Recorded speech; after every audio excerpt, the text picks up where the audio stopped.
Yes, good afternoon. It's very interesting to take part here at this conference where we look from so many different perspectives to the relation between media and the judiciary as pillars in a democracy.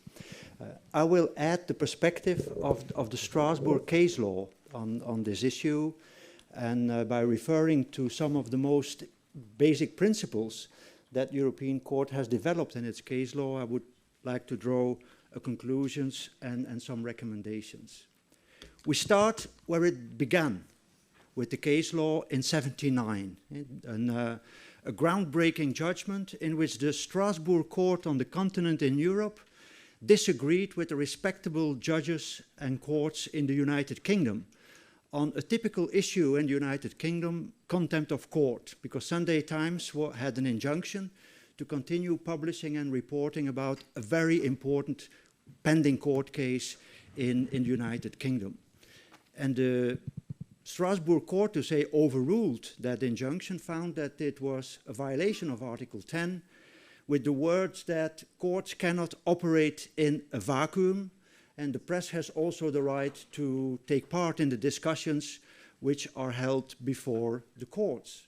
It is incumbent on the mass media to impart information and ideas concerning matters that come before the courts.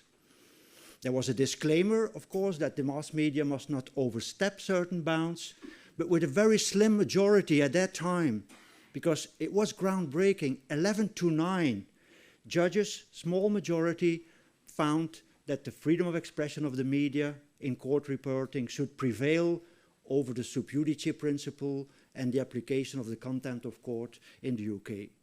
That was in 1979. We're nearly 25 years later, and these principles, which were only shared by a small majority, I think are now shared by everybody within the legal profession.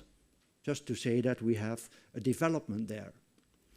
And another landmark judgment, which is very important, is the case of Alain de Ribemont in 1995, in which the court said that freedom of expression is a cornerstone in our democracies, that of course there is Article 6, the right to fair trial and the presumption of innocence, but that does not prevent the public prosecutor to communicate on pending criminal investigations. Of course, again, with the same disclaimer, respect right to fair trial and presumption of innocence in this regard. And in this case, France was found in violation because the public prosecutor or other officials had not respected the presumption of innocence, like in a case against Belgium, where an investigative judge had violated the presumption of innocence. In a very recent judgment, the European Court goes one step further. It's not longer a right of the public prosecutor. You can read there with me. It was required that the public prosecutor's office should keep the public informed of an important criminal investigation on serious misconduct by a politician. From a right to a duty. The duty to inform the public, which was also the idea in the Sunday Times case, the right of the public to be properly informed what is happening in criminal investigations and what is happening in cases pending before the courts. And in a case about 1 year ago against Belgium, the European Court even referred to the lack of communication by the investigative authorities, by an investigative judge or by the public prosecutor, the lack of communication to justify that the media were scrutinizing that criminal investigation.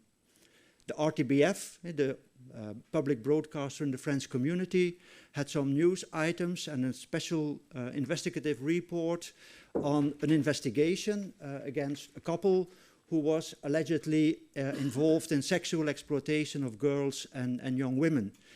And the RTBF was found liable in Belgium for breach of the privacy and the presumption of innocence of that couple, because they had quite intensive disclosure of information about the investigation. The European Court overruled the findings by the Belgian courts, who had been too strict. And the European Court said you have to allow that reporting by media, journalistic reporting in a responsible way, can reveal these things because it was a subject of public interest.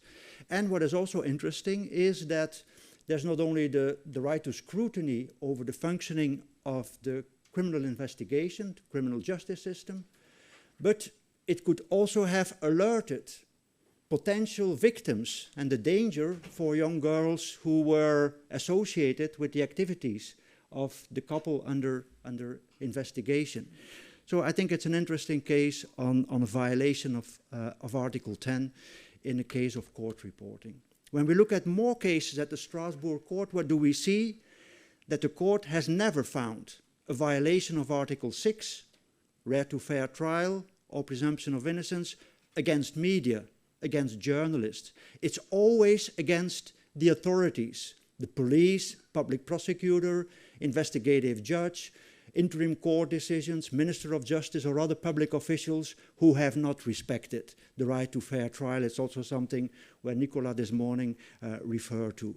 It's a judicial decision or a statement by the public officials.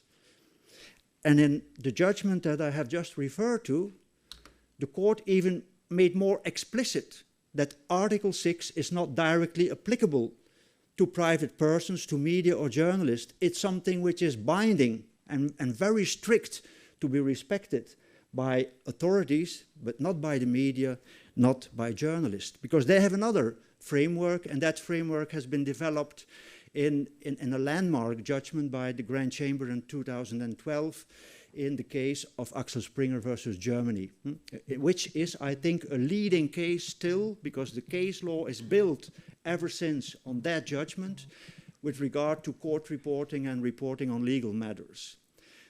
In the case of Axel Springer, the court said you have to look at it from Article 8, the right of reputation, and that can be linked to somebody who is involved in criminal investigations.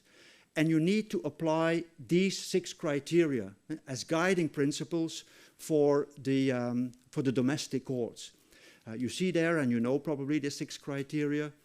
And we know also that the court and other judgments add that, of course, journalists and media must act in accordance with journalistic ethics or journalistic responsible journalism, what we heard this morning.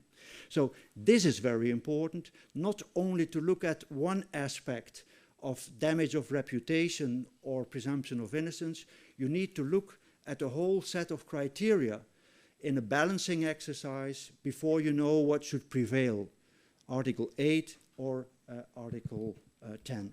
And this also is clearly illustrated in a recent case against Serbia, where the court emphasizes that the national courts, which apply an overly rigorous approach to the assessment of journalists' professional conduct, that could deter the function of media. And so we need to be careful also with applying these principles.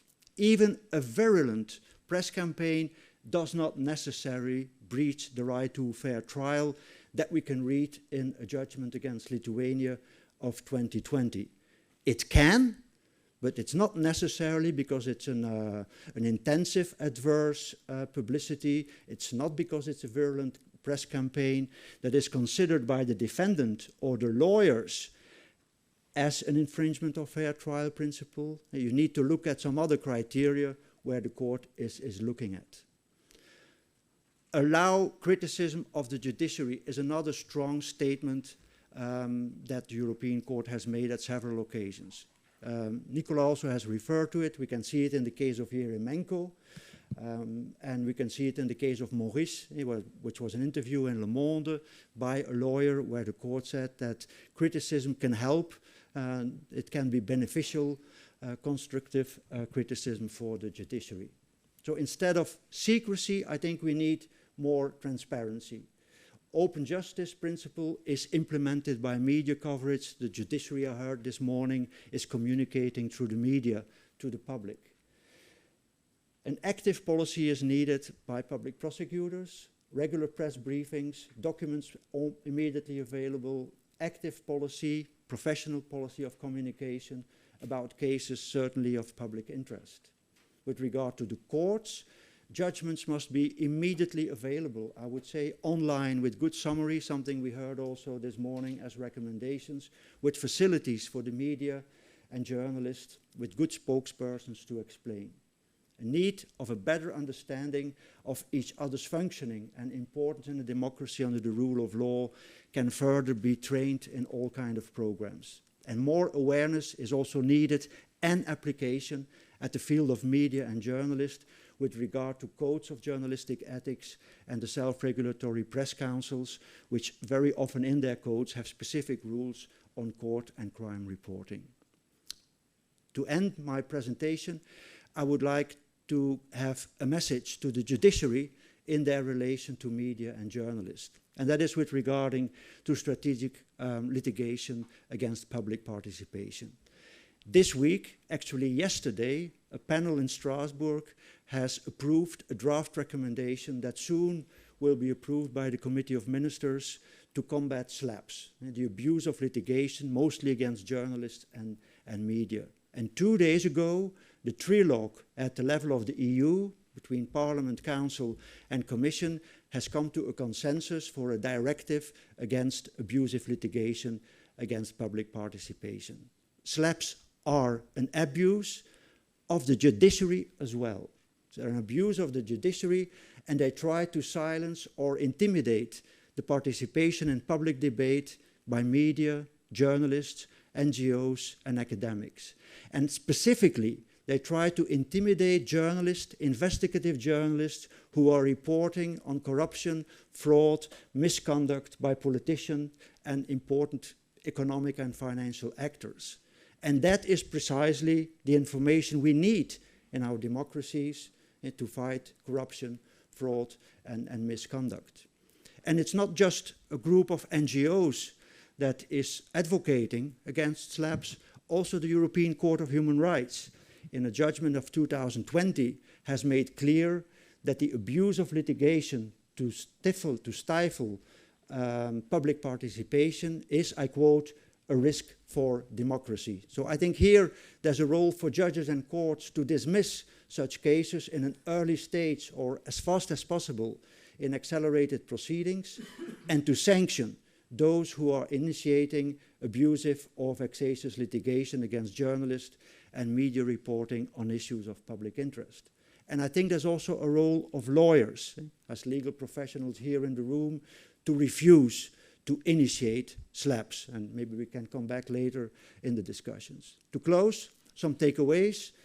Media reporting about criminal investigation and court proceedings is robustly protected by Article 10, and we have to keep that into our mind.